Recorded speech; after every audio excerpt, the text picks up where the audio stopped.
Hello everyone! Welcome back to Owensboro, Kentucky. Welcome back to my living room. Welcome back to a new video. Don's a few feet over there operating the camera and the lights, and I'm right here where you all can see. And today's date is November 30th in the year 2024. And you think about it, tomorrow is December 1st. So we're well on the way to start chewing up the month of December. And in no time it was going to be 2025. And what I told Don just before we started, or somewhere in there, I said, you know, in 10 weeks, Don, I am going to be 3/4 of a century old. Now that's sort of startling. I felt that sneeze coming on, and I had time to get my little paper towel to shield the camera. Don, is the camera all spotted up right now? I'm not sure Don's there anymore. Don has a way of sneaking off to the bathroom quite often. But anyway, I'm glad I caught the sneeze. Or at least blocked it. It's going to be 2025 pretty soon. We're still here in our nation, in our country, in the aftermath of the election on November 5th. And there are a lot of echoes and repercussions still bouncing around. The supporters of Donald Trump are just ecstatic, cheerful, glad, happy. And the supporters of Kamala are sad and downcast, quite troubled. And, you know, I wrote, I don't know. I may get myself in trouble with this one, Don. I did not preview this one with you. What's that? Well, something, I sent it to you. You did? I did. I tried to. When was this? Oh, a few days ago. I did send it to Percy, for sure. And I thought I sent it to you. I know I sent it to Luke.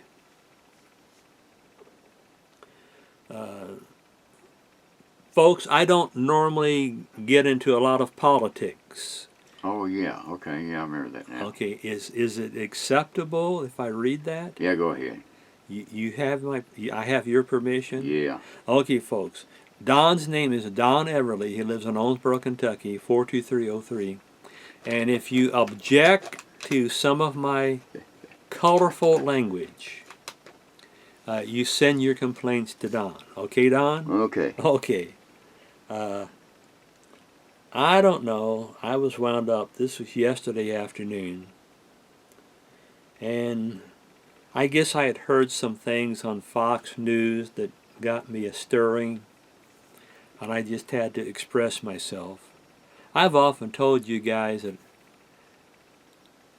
when I get on the camera or when I get on my fancy phone, I just need to express what I'm feeling and what I'm thinking.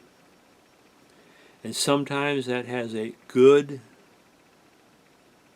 focus to it, and sometimes it has a negative focus. Sometimes it has a pretty bad image. But it's me being me. So for some of you, if you have young children with you, you may want to send them to the bathroom or something. If you are very sensitive, you might want to go to the bathroom yourself. But for most of you, I think you can handle this. But it's a little more spicy than what I normally say. I said, Percy, among the supporters of Kamala, who claimed to be proponents of joy and vibe. I'm never quite sure what that means. They were full of vibe. There is now with them only anger, frustration, violence, and the threat of violence. Among the supporters of Donald Trump, who were constantly being labeled as allies of Hitler, Stalin, Mussolini, there is now joy, happiness, exuberance, optimism. The members of the mainstream legacy media and the lousy liberal loonies have been soundly repudiated and rejected and removed from power. Joe Biden will soon be swept off the stage. Kamala will return to California to pursue her intoxications. Nancy's influence has been dissipated. Obama has become irrelevant. Loud, obnoxious, men-hating women will no longer have influence or power. Real men, now this is sort of, some of you might not want your kid to hear this, but it's the truth. Real men will no longer have to sit in the corner and in the shadows, tucking their penises between their legs and apologizing for having been born with testicles. Okay, a little sarcasm there on my part. But, for the last 4 years, men have been emasculated, mocked, made fun of, be told you're not needed, we don't want you, you're irrelevant. And it's interesting. In the Bible, God Almighty meant for men to actually be men.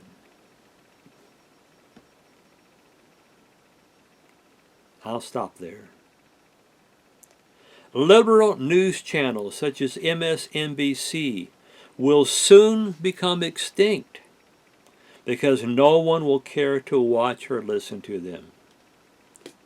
The people of America, the majority of America, will hopefully fully reject wokeism, DEI, diversity, equity, and inclusion, and CRT, critical race theory, and gender fluidity, and all of the rest of the far left crap which has been foisted upon our culture and our nation.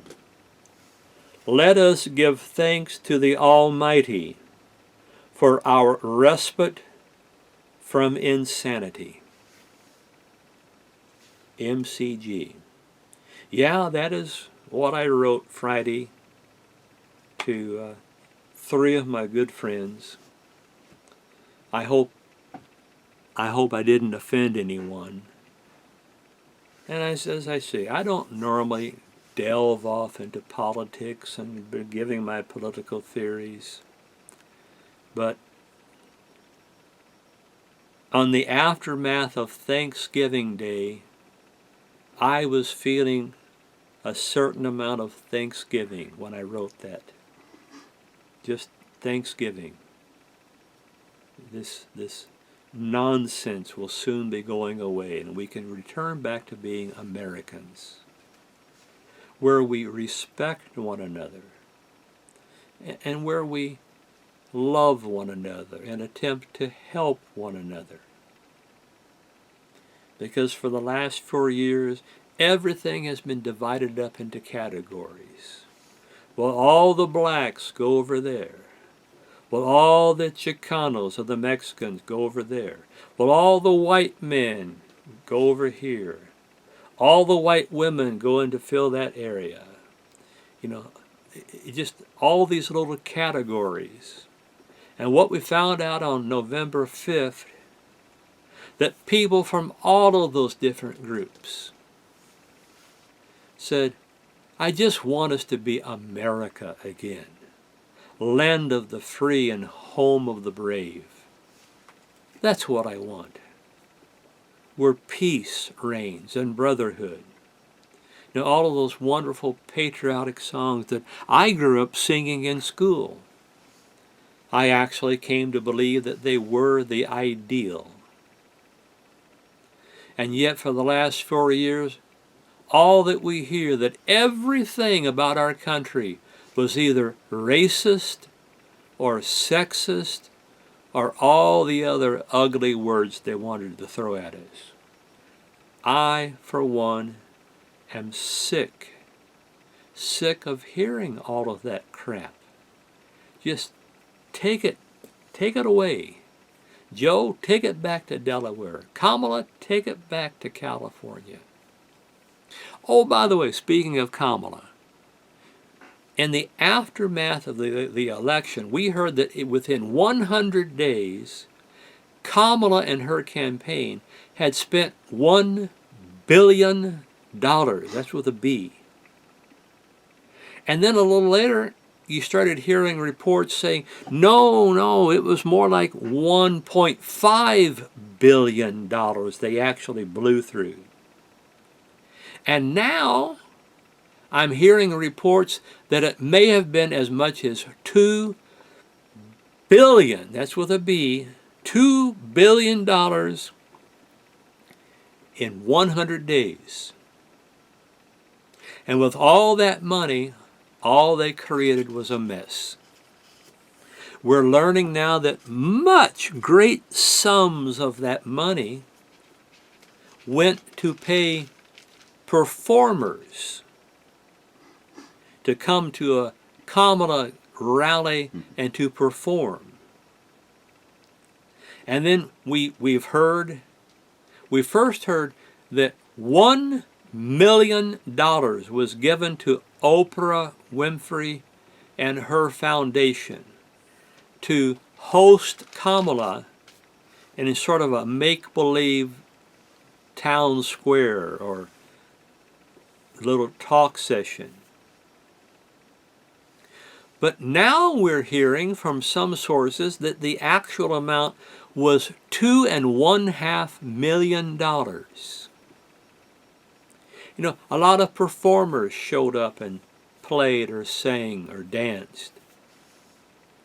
And now if I were a famous performer, which I'm not, but if I were a very well-known popular singer with a large following, and let's say I had the opportunity to sing or to perform at a Donald Trump rally, I would not have wanted to be paid. I would want to offer my services just to help his campaign. And would not be expected to be paid. Maybe help pay my transportation, maybe a little food, but other than that, just, I'm doing this for the team. And yet we find out that all of those so-called team members that were coming out speaking so forcefully for Kamala, they were all getting paid huge sums of money. Now, something just doesn't seem right about that. And I guess that maybe sums up the real reason Americans could not vote for Kamala. She didn't seem authentic. She seemed phony. She seemed like she was a fake, a fraud. And most Americans simply do not care for fraudulent people with their fraudulent ideas. Americans weren't raised in that type of culture. Be honest with one another. Say what you mean what you say, know what you're thinking, speak it clearly. See, I can really identify with that because that's the way I see myself. I just want to say what I'm thinking. I don't script out my sermons. I sort of have a general idea that I want to be in this chapter or that book in the Bible. But all of the other words, they're just flowing out of my mind as I'm thinking and as I am speaking. Kamala couldn't do any of that. If she didn't have a teleprompter to read what somebody else had written, she was clueless. And the American people rejected it en masse. And I'm thankful they did.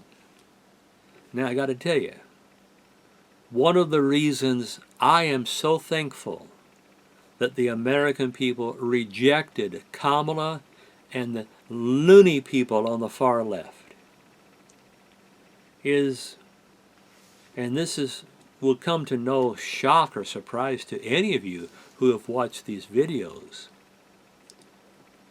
but my friend Luke is extremely important to me. He means everything to me. I think the world of Luke. And I just could not stand the idea of Luke having to go through life and having to eventually, his future economic opportunities or job or career that would be affected by all of that. That Luke's future wife, that Luke's future children, long after I'm gone, I'd be out of the scene, but Luke would be stuck with it for 50, 60 years potentially. I dreaded the thought of that happening to Luke. I know my buddy Percy. He has, 5 children and maybe 2 stepchildren. And I know that greatly worried him, and I think he's got a grandbaby or 2. He hated the idea that his progeny, his children and grandchildren, were going to have to grow up in that world, unlike the world in which he grew up, where Americans were actually allowed to speak. I've said this before. I can remember when I was in elementary school, we once a week or so we had a music class, and we went and we sang. I think the music teacher was Mrs. Stewart. That might not be correct, but it seems correct. And she got behind the piano, and we are in our seats, and we would sing these many different patriotic songs. I loved that time. And I remember there was one song that said something to the effect, "I am so happy to be an American." See, I'm so happy to live without fear. I want to vote for my choice, speak my mind, raise my voice. Yes, I like it here. And I grew up with that culture in me. But here for the last 4 years, you couldn't speak your mind. You couldn't raise your voice unless you were a far left loony.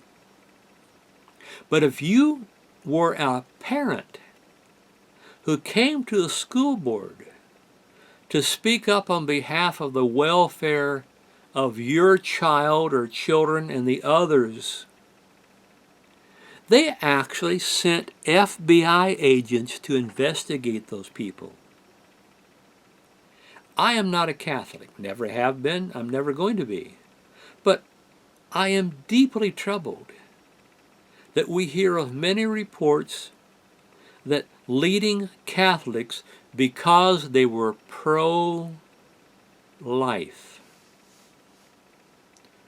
were heavily investigated by the FBI and other agencies. That's just terrible. That should never happen in America. My friend Percy is a Catholic. He doesn't deserve to be investigated because he's pro-life. I don't know, everything was upside down. And it was evil.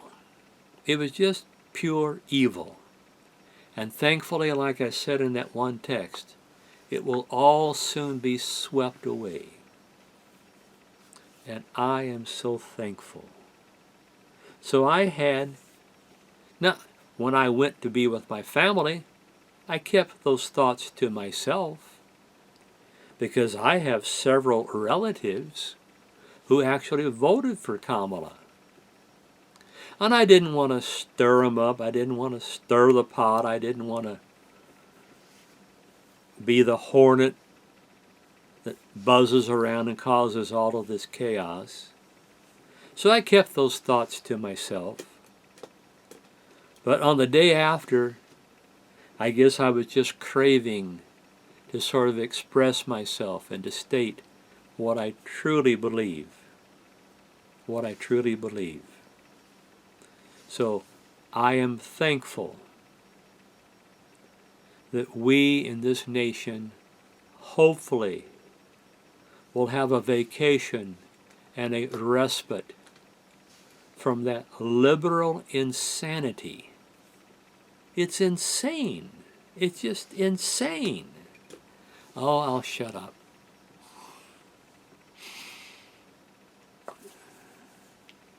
For years we've had to put up with that. I'm glad we're free. I'm glad we're free again to be Americans. Now let's see, there's another little item I want to share with you. I have told you about the troubles I've had with my toe. The infection, the toe has been infected off and on by many different microbes. That infected toe almost led to my death on September 5th, when that infected wound had developed into what the doctors called sepsis. That's where the infection now enters into your bloodstream and starts circulating throughout your body.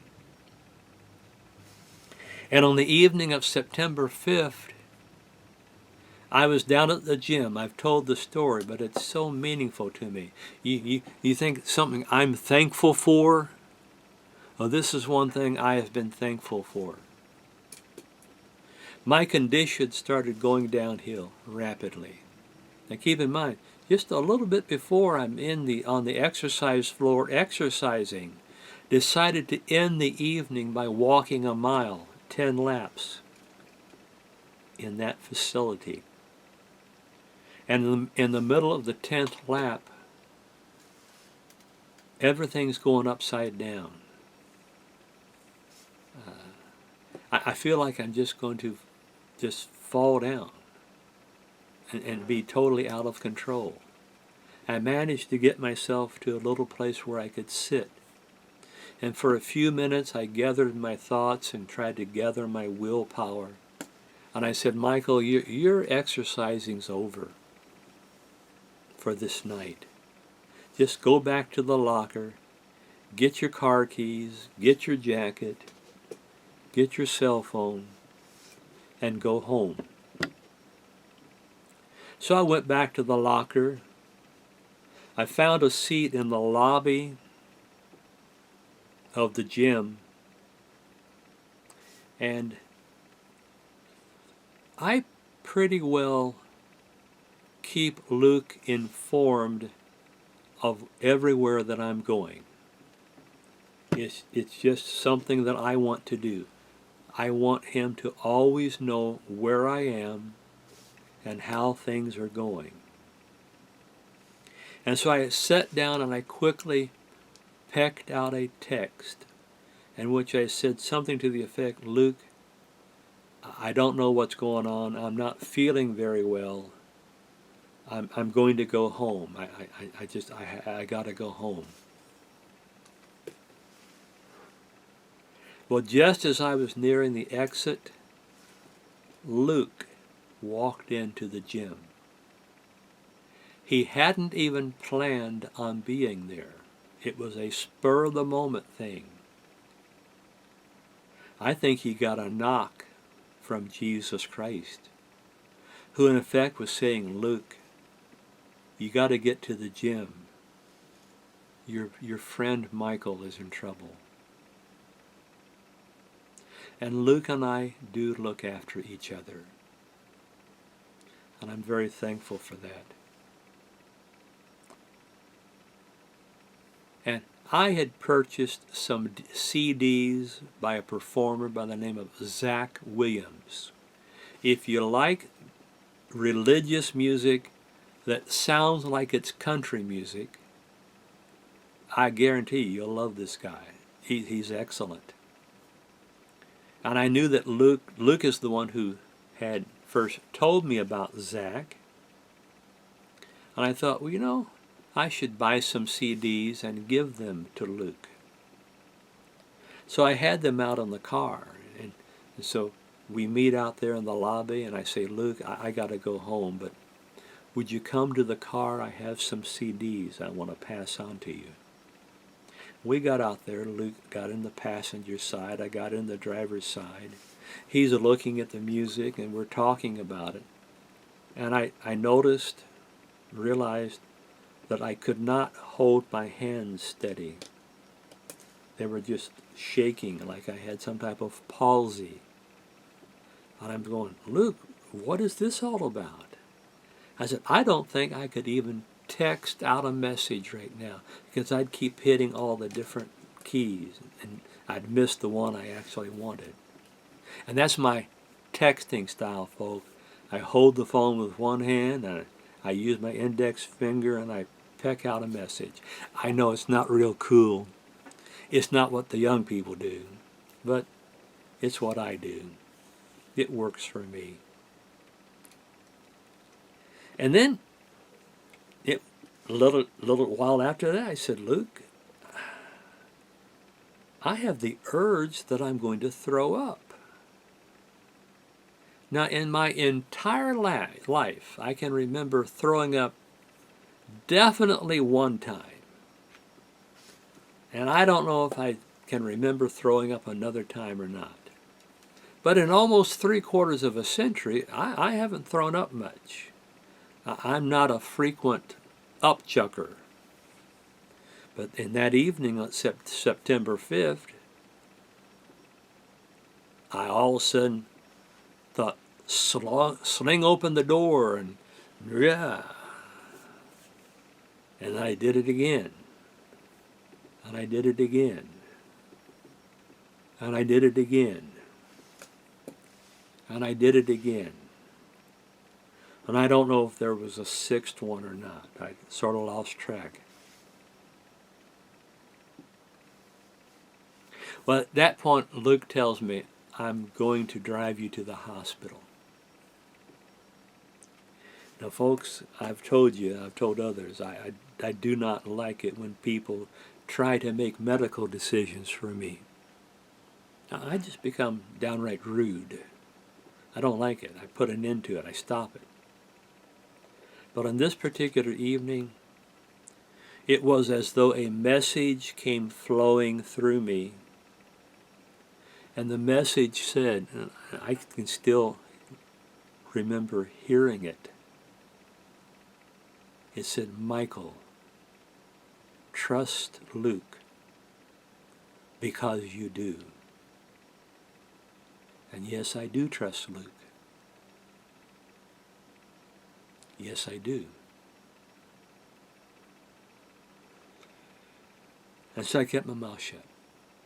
Luke drove his car close to mine. And I tried to get out of the car.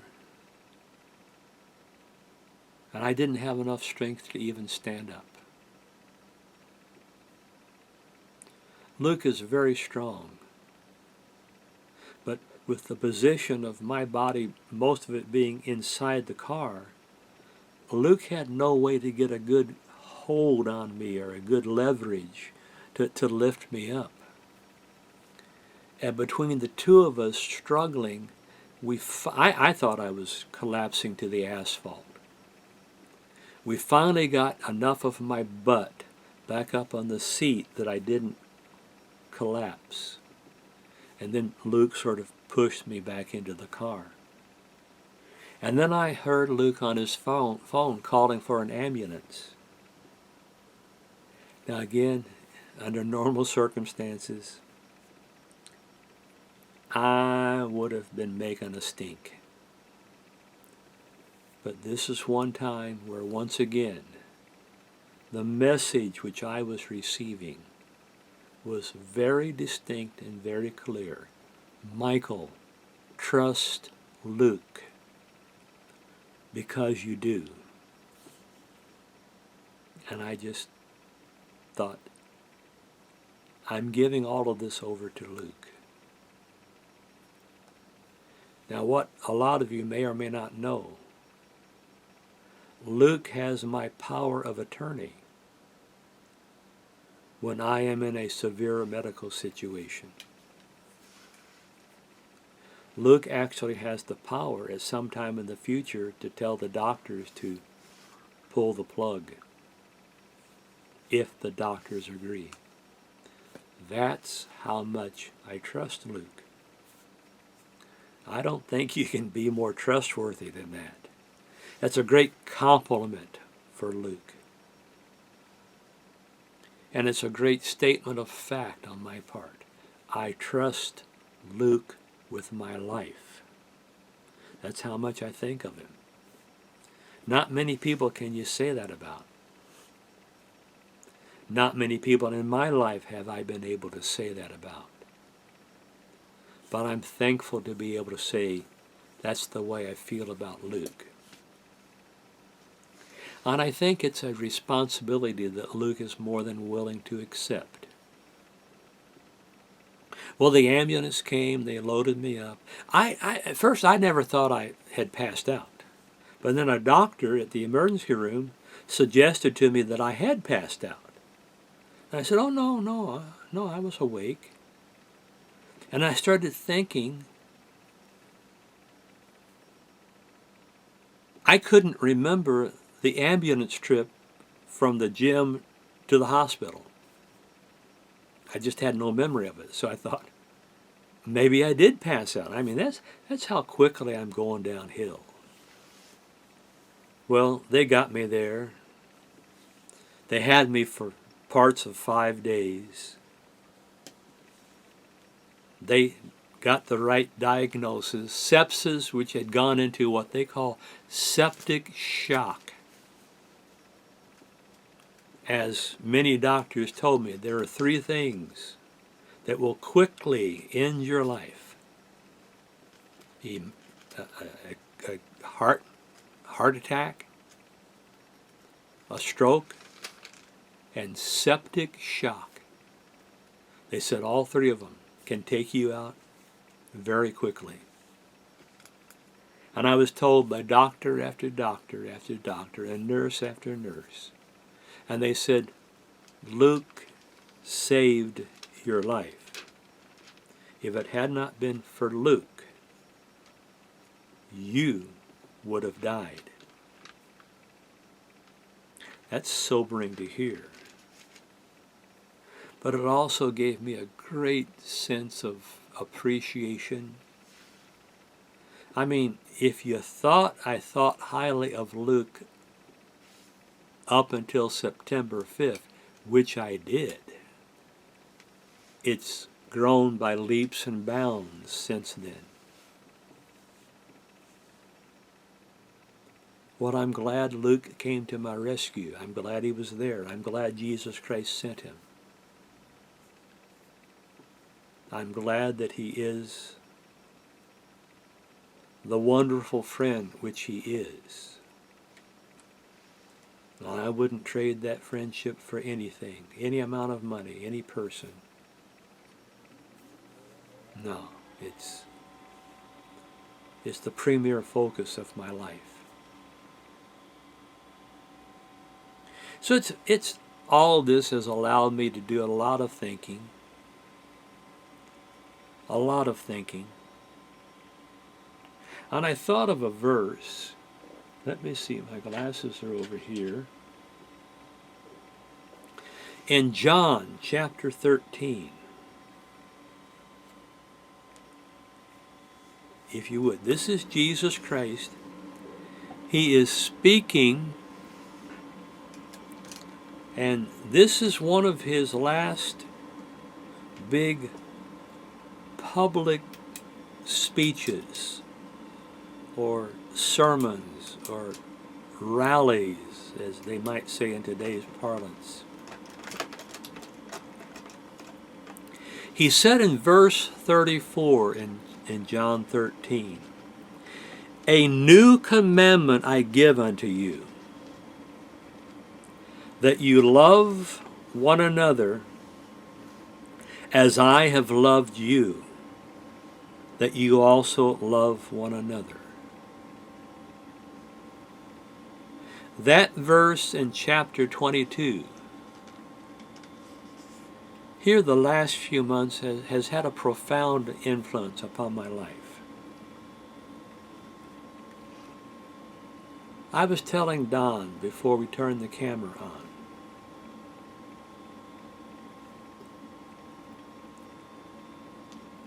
I was once a part of a religious organization which was based out of California.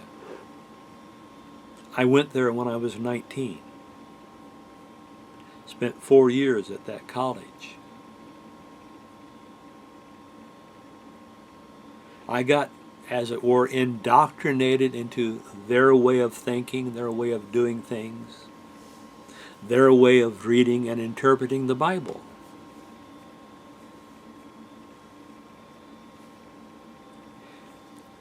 It became more and more apparent to me that organization and its leaders and its followers were practicing what I would call an old covenant religious lifestyle. Old covenant. And yet my Bible plainly tells me that we are now, especially the book of Hebrews, that we are now supposed to be getting ready to live in a new covenant religious lifestyle. And maybe now only some people on the earth have been called to live that.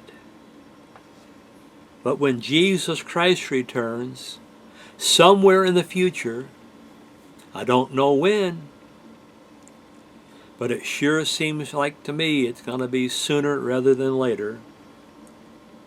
And if I can stay healthy for 5, 10, 15, maybe even 20 years, I could actually live long enough to see it. But I may not live that long. The last few years have been a little shaky. Different things keep wanting to end my life. I think I owe a lot of that to Satan, the devil, who hates me with a passion.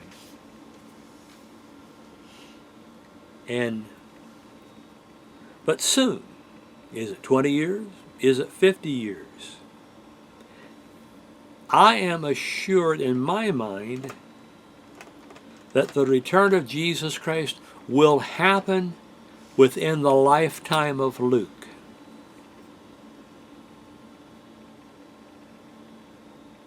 And I very much hope that Luke can live to see it and to experience it and to be a part of it. Oh, I really do.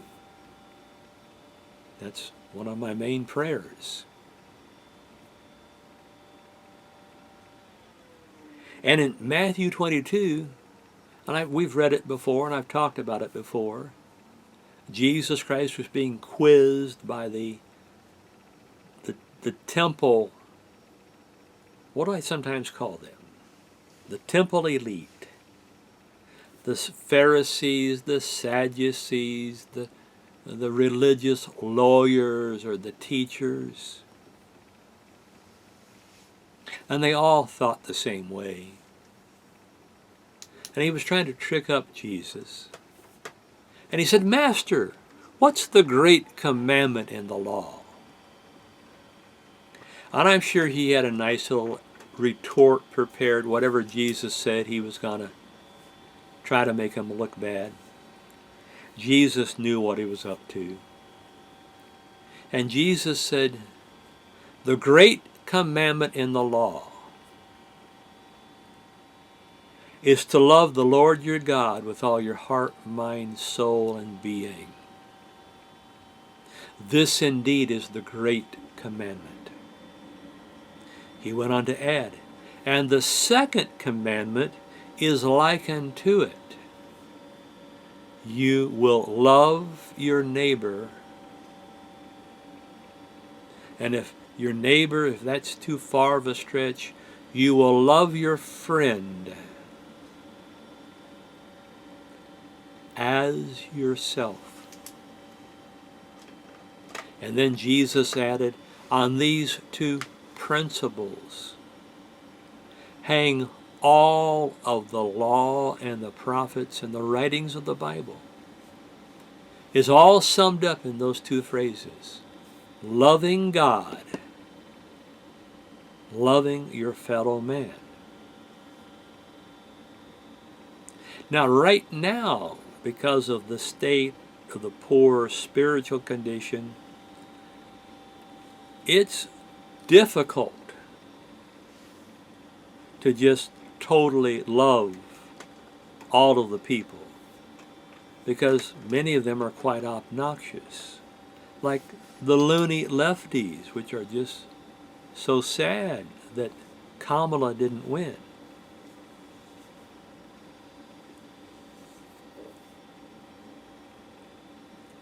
But at least for a few people, at least find a few people in your life that you can love them as you would love yourself. That even means that you would sacrifice your life in order to protect your friend and his family, that you would sacrifice your life. That's what Jesus did. A very noble act, a tremendous sacrifice. Oh, we owe so much to Jesus for that one. We can never, never, ever fulfill his will completely, because in so many ways we're simply not worthy. But he did it. And over the last few months, those two concepts have kept percolating through my mind. And I apply them so often when I'm thinking about Luke and other people, but Luke's at the head of the class.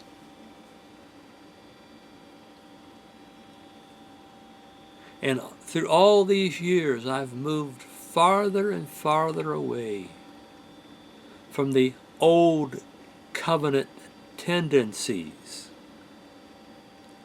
of that group I once belonged to.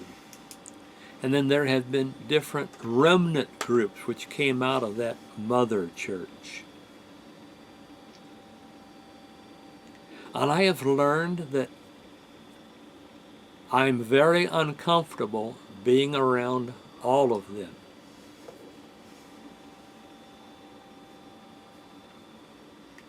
I've learned that so many of them are completely hard-headed.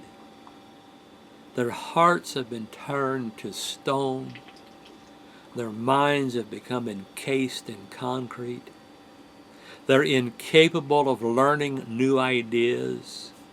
They think they know everything because way back when they were told, we know everything. Nobody else knows anything. They've got all these silly notions inside their head. And I must say, as time has gone on, it's been more and more difficult for me to feel close to them.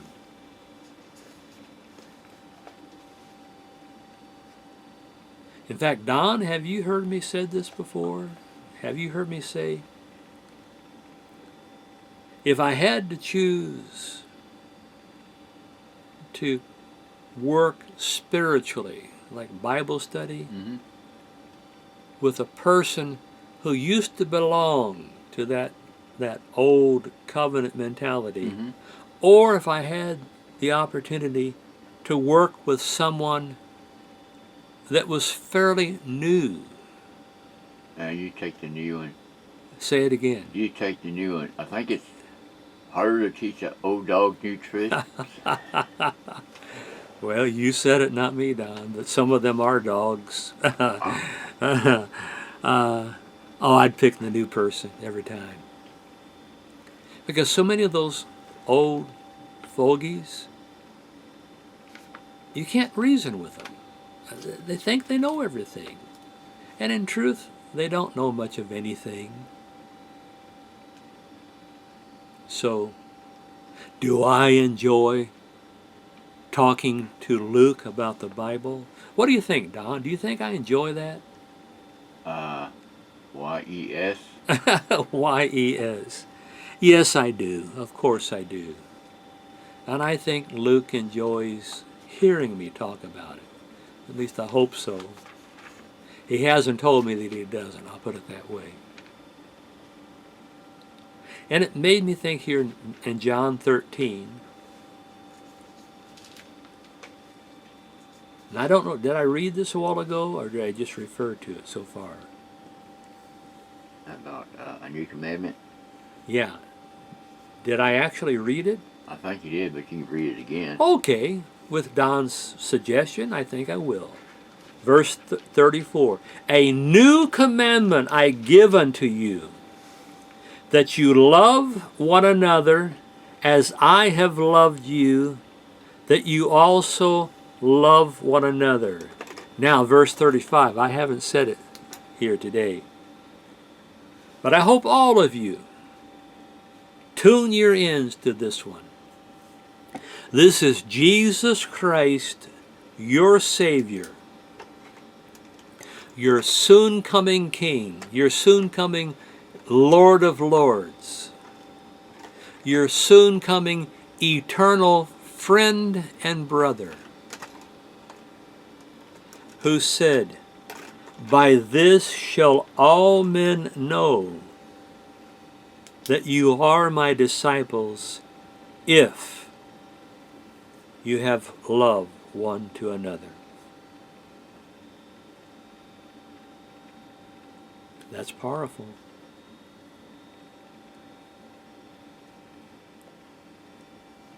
And it saddens me to say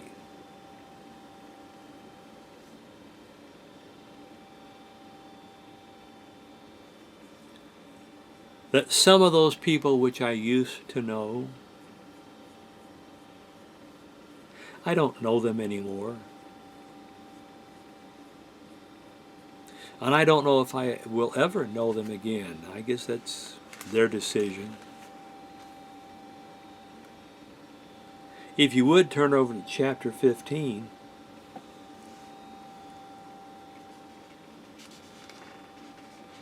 Notice John 15, verse 12. This is my commandment. Now again, this is the King speaking. He said, this is what I want all of you to follow. This is the cornerstone or the foundation of the permanent, eternal new covenant. This is my commandment, that you love one another as I have loved you.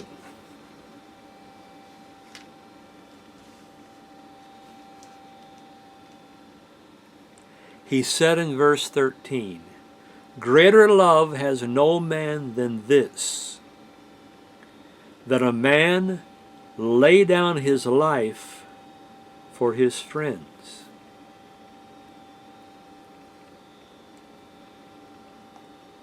Now, thankfully, most of us don't have to go through our day thinking about when we're going to have to lay down our life for someone we know. Maybe in older times, back in the Middle Ages, maybe that might have happened more often. Maybe back in the days of the Wild West. But in today's society, we don't normally have to confront those issues. But I ask you a question, folks. Do you know people that if you were forced to do it, like the opportunity was before you and you had to make a decision, would you lay down your life for your friend? Now, I think there are a lot of parents who would actually do that. Do you agree with me on that, Don? Yes. Yeah, I think parents, many of them, not all of them, some parents will take the life of their child. And that's sad. But many parents, traditional parents, rock-solid parents, would indeed sacrifice their life for their son or for their daughter.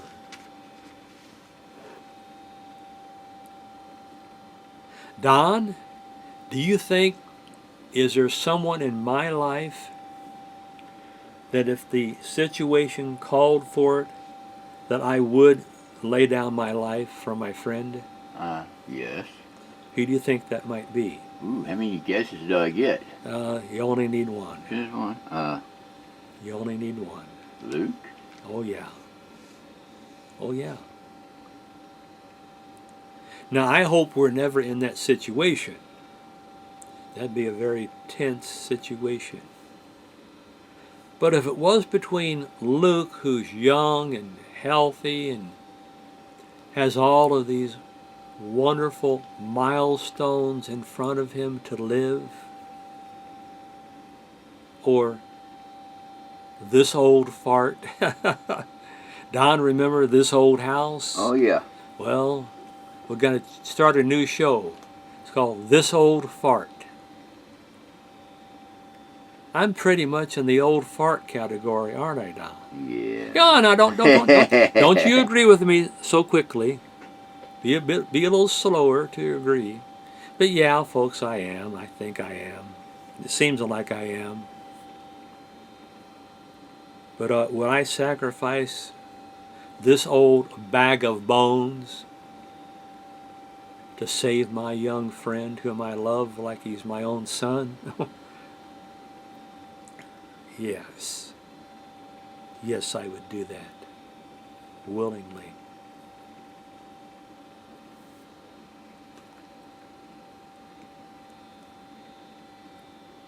Then he said in verse 14, "You are my friends if you do whatsoever I command you. Henceforth I no longer call you servants, for the servant knows not what his Lord is doing or planning or plotting.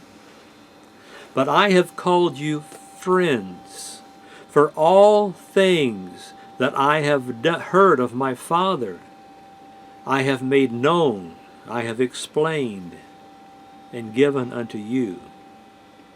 Verse 16, "You have not chosen me, but I have chosen you, and I have ordained you, that you should go and bring forth fruit."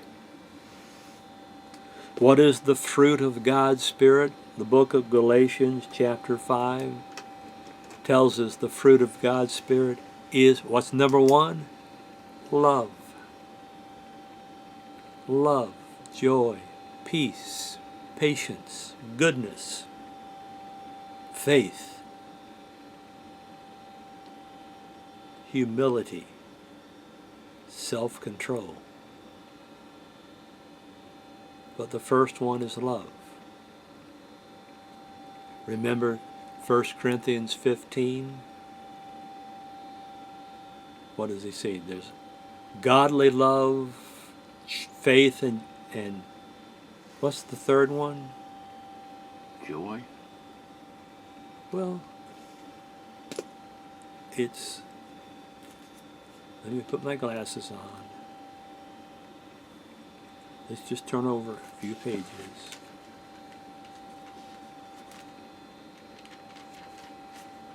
Now, where did I say that was, Don? I'm not sure.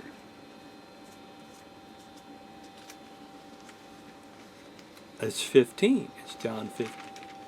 Is it John 15?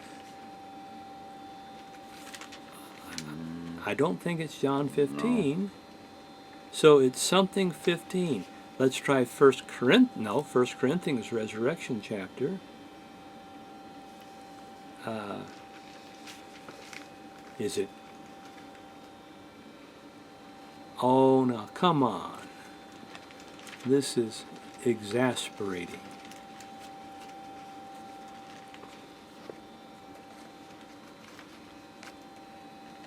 Is it Matthew? Well, folks, I'm sorry for this unexpected delay. I think I've been in that HBO chamber too long.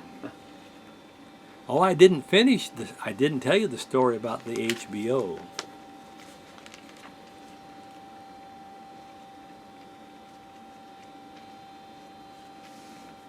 The book is just really refusing to pop into my mind.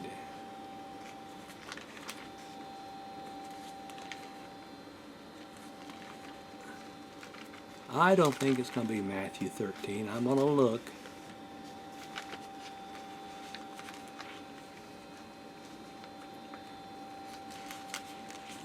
Oh, I feel a little embarrassed, folks.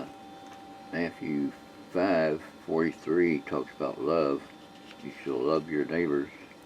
But no, let's try 1 Corinthians 13. All of a sudden that just sort of appeared in the fog of my mind. Okay, we're going to give it one more try. If it's not here, then you'll just have to look it up on your own. Maybe I can tell you about it next week. I'm in 1 Corinthians. I'm in 12. I'm getting closer. I'm in 13. Don, the fog finally lifted. 1 Corinthians chapter 13. And it says in verse 13, right at the end, and now abides faith, hope, and charity, or as I like to call it, godly love. These three. But the greatest of these is charity, godly love. Going back to, where were we, Don? John 15. Oh my. Okay. Maybe I need to take some Prevagen. Do you know what that is? What is it? That's the stuff they advertise on TV to help boost your memory. I don't know if it works or not. Okay, thank you, Don. Back to John 15. Let's go to verse 16. You have not chosen me, but I have chosen you and ordained you that you should go and bring forth fruit. That's when we went to love, joy, peace, patience, goodness, gentleness, faith, meekness, and self-control. You shall bring forth fruit, and that your fruit should remain.